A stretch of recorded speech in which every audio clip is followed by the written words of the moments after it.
Bienvenidos a Somos Derecho, una colaboración de la Facultad de Derecho Mexicali y del Centro de Estudios y Producción Audiovisual de la Facultad de Artes de la UABC, cuya finalidad es dar difusión a los trabajos e investigaciones de los académicos de esta casa de estudios, a través de contenidos accesibles y cercanos a la comunidad. En estas cápsulas, académicos y estudiantes de posgrado expondrán diversas temáticas jurídicas que estamos seguros serán de tu interés.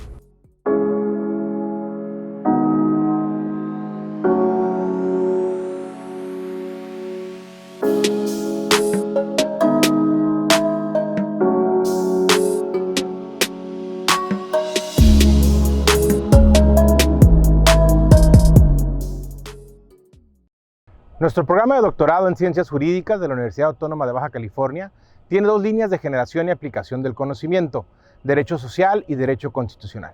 El día de hoy, nuestro compañero Jesús Fernando Villarreal Gómez nos hablará, dentro de la línea del Derecho Constitucional, sobre su tema de investigación, que tiene que ver con los derechos humanos y los impuestos, en especial la ley del impuesto sobre la renta y sus cantidades nominales en México.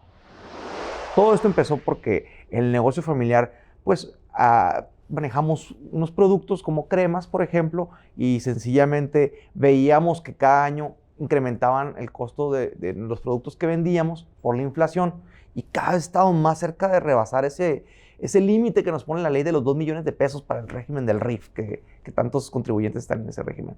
Entonces decíamos, hoy vendimos menos cremas que el año pasado, ¿cómo ya vamos a cambiar a un régimen donde vamos a pagar más impuestos? Y de ahí salió mi tema de tesis de maestría, y después me di cuenta cuando se validó ese tema. Para mí fue muy importante porque dije, ¿qué otras disposiciones, qué otras normas en la ley del impuesto sobre la renta hay que también establecen en cantidades líquidas, a 100 pesos, la obligación o el derecho en materia de impuestos? Dije, pues cuántas violaciones hay, porque en 2014 se entró en vigor la ley del impuesto sobre la renta. Y del 2014, ahorita que estamos a 2022, ha habido mucha inflación.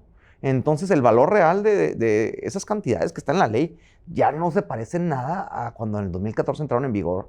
Y más ahorita con esto de posconfinamiento del COVID, etcétera, que andamos en el 7% de la inflación y ya no te alcanza para nada con lo que te alcanzaba antes. Pues de eso tratan la investigación precisamente, es ver qué impacto ha tenido la inflación sobre esos artículos de la ley donde están en cantidades líquidas, en cantidades de pesos, en vez de que los pusieran en salarios mínimos o ahora en UMAS, porque ya no puede con los salarios mínimos, y dijeras, bueno, se va actualizando con la inflación la obligación en materia de impuestos, pero no. Entonces tenemos que ver si viola los derechos humanos, porque a final de cuentas vas a tener más cargas, más obligaciones fiscales, pero pues en una cantidad que ya no refleja lo de antes. Otro ejemplo: antes podías deducir 175,000 pesos como máximo de un carro que compraras para tu negocio.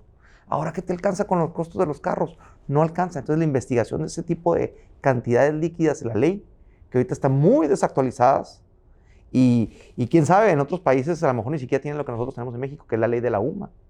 Entonces de eso trata la investigación, ver qué impacto tiene estas disposiciones, estos artículos en la ley del impuesto sobre la renta que están expresadas en cantidades líquidas. Hay un término en materia fiscal que se llama capacidad contributiva, que es que tú pagues impuestos con arreglo a tu capacidad económica. Entonces, primero, de tu capacidad económica le vas a restar un poquito, que es el mínimo vital, le llaman, el mínimo existencial para que las personas puedan sobrevivir, su patrimonio y su familia. Lo que te sobre, entonces, es la capacidad que tienes para contribuir al gasto público.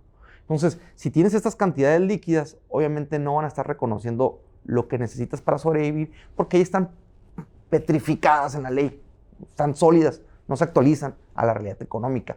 Y a final de cuentas, la inflación es ajena al contribuyente, ni siquiera es parte, o sea, no es algo que podamos evitar, y terminas cargando y se te va violando el derecho humano lentamente. Conforme más pasa el tiempo, mayor inflación, pues más lejana va a estar la cantidad original que está en la ley del valor real que está ahorita. Entonces, si el próximo año 2023 tenemos más inflación, más lejos va a estar el valor real de lo que dice el artículo 35 o algo así de la ley del impuesto sobre la renta, que entró en vigor en el 2014. Entonces, mejor hay que solucionar el tema de raíz. Es sencillamente ya no usar las cantidades líquidas, las cantidades en pesos en las leyes, porque si no Ya tenemos una unidad de la UMA, esta unidad de medida de actualización que se actualiza conforme a la inflación cada año. ¿Por qué no aprovecharla, pues? Bueno, nuestra Constitución nos da derechos y obligaciones. El artículo 31 establece las obligaciones que tenemos todos los mexicanos. Dentro de esas obligaciones está la de contribuir, la de pagar impuestos.